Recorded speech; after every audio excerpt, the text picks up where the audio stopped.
नमस्कार, आप देख रहे हैं द हिंद 24 न्यूज और मैं हूं आपके साथ साक्षी। आइए नजर डालते हैं आज की बड़ी खबरों की ओर। अल्पसंख्यक युवा महासंघ के विभिन्न संगठन आज कलकत्ता चलो अभियान कार्यक्रम के लिए एक साथ आए हैं, जहां उन्होंने टीपू सुल्तान मस्जिद के सामने मार्च किया और अमेरिकी दूतावास तक विरोध प्रदर्शन किया। फिलिस्तीन की निर्दोष जनता पर इजरायल का बेखौफ हमला जारी है। छोटे छोटे बच्चों और महिलाओं की जान जा रही है। अमेरिका इजरायल का समर्थन कर रहा है। साथ ही वक़ाफ बिल को मोदी सरकार ने पारित कर दिया है और बीजेपी सरकार को इस कानून को वापस लेना चाहिए। मुस्लिम समुदाय के लोगों पर इस मोदी सरकार की क्रूरता जारी नहीं रहेगी। देश के नाम पर बंटवारा नहीं चलेगा। आज यह महान जुलूस उसी के विरोध में है।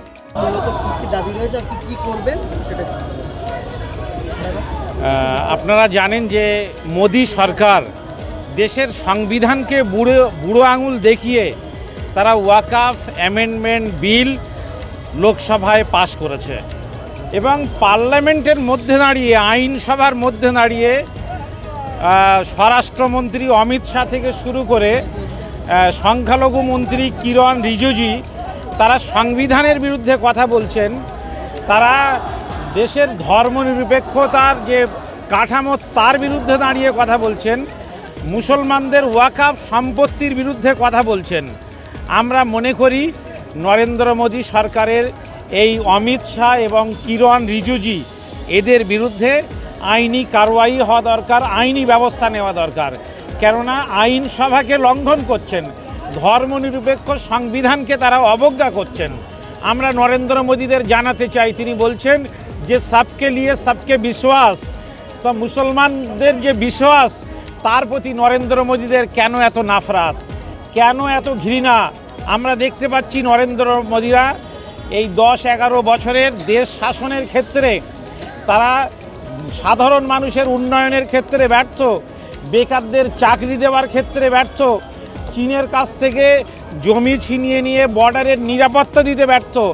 নরেন্দ্র মোদী আরএসএসের সরকার তারা একমাত্র সফল হচ্ছে যে তারা নাফরাত ফেলানো, তারা ঘৃণার পরিবেশ তৈরি করা, সাম্প্রদায়িক মেরুকরণ তৈরি করা এবং হিন্দু মুসলমান ভাগ করে কেবলমাত্র মুসলমানদেরকে টার্গেট করে এই দেশে তারা ক্ষমতায় থাকতে চাইছে।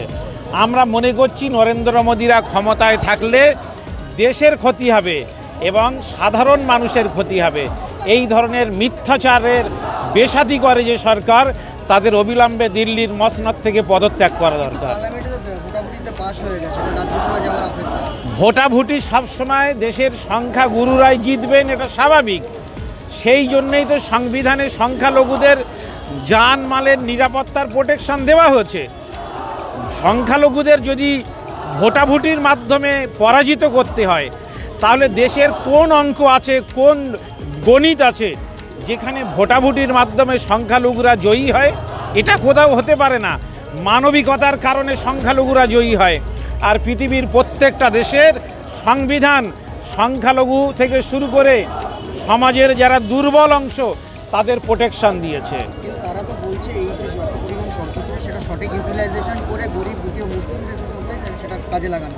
নরেন্দ্র মোদী সরকার যদি চান যে देखते रहिए द हिंद 24 न्यूज।